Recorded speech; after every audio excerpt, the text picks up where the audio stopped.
Hello বন্ধুরা, রাবিয়ার রান্নাঘরে জানাই আপনাদের সবাইকে স্বাগত। আজকে আমি আপনাদের সঙ্গে শেয়ার করব পালং শাক ডাল রেসিপি। খুব সহজ এই রেসিপিটি, আর খেতেও খুব সুস্বাদু হয়। চলুন দেখে নেওয়া যাক তাহলে। সাধারণত শীতকালেই পালং শাকটা বেশি পাওয়া যায়, আর খেতেও খুব ভালো লাগে এই শীতকালেই। প্রথমেই শাকগুলো আমি কুচি কুচি করে কেটে নিয়েছি, আর একটা বেগুন ছোট করে কেটে নিয়েছি, দুটোই ধুয়ে রেখে দিয়েছি। আর নিয়েছি পরিমাণ মতো মসুর ডাল। এবারে একটা প্রেসার কুকারে এগুলো দিয়ে সেদ্ধ করে নেব। দিয়ে দিলাম মসুর ডাল। এখন দিয়ে দেব এর মধ্যে পরিমাণ মতো জল।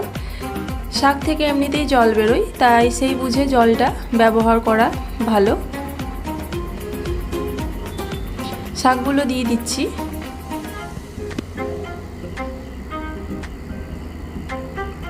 শাক দেওয়া হয়ে গেছে। এবার এর মধ্যে দিয়ে দিচ্ছি অল্প পরিমাণ আদা রসুনের পেস্ট। আদা রসুনের পেস্টটা অপশনাল, আপনারা চাইলে দিতে পারেন, দিলে কিন্তু টেস্টটা একটু ভালো হয়। আর দিয়ে দিচ্ছি হলুদ। এখন গ্যাসে বসিয়ে দিয়েছি, দুটো সিটি হওয়া পর্যন্ত আমি রেখেছিলাম। দেখুন দুটো সিটি হয়ে গেছে, সেদ্ধ হয়ে গেছে ভালোভাবেই। এরপর গ্যাস ওভেনে একটা পাত্র বসিয়েছি, তার মধ্যে দিয়ে দিচ্ছি অল্প পরিমাণ সরষের তেল। সরষের তেলটা একটু ভালোভাবে গরম হলে এর মধ্যে দিয়ে দেব কুচিয়ে রাখা রসুন। 6 থেকে 7টা রসুন আমি কুচিয়ে রেখেছিলাম, দিয়ে দিয়েছি। রসুনটা একটু ভেজে নেওয়ার পর এর মধ্যে একটা শুকনো লঙ্কা ভেঙে দিয়ে দিলাম। হালকা করে নেড়ে নিয়ে আমি এর মধ্যে সেদ্ধ করে রাখা শাক ও ডাল দিয়ে দেব।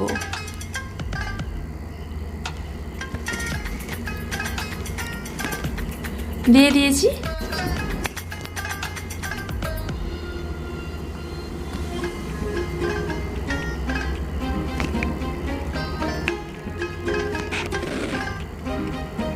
এখন দিয়ে দিলাম স্বাদ মতো লবণ।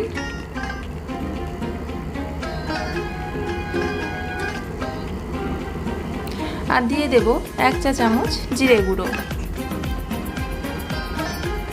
ভালোভাবে নাড়াচাড়া করে নিয়ে 2 থেকে 3 মিনিট হাই আঁচে ফুটতে দেব।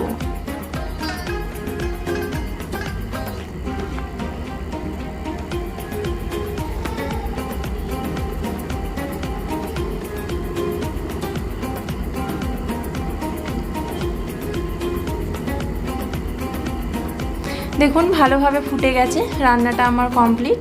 এবারে গ্যাসটা অফ করে দিচ্ছি। এখন পরিবেশনের পালা। পরিবেশন করে নিয়েছি। আমার এই রেসিপি ভিডিওটি আপনাদের কেমন লাগলো কমেন্ট বক্সে জানাবেন। লাইক, শেয়ার অ্যান্ড সাবস্ক্রাইব করতে ভুলবেন না। পাশে থাকা বেল আইকনটিও প্রেস করে দেবেন, তাহলে যখন আমি নতুন কোনো ভিডিও আপলোড করব তার নোটিফিকেশান আপনাদের কাছে পৌঁছে যাবে। আজকের মতো এটুকুই। ভালো থাকবেন, সুস্থ থাকবেন। ধন্যবাদ।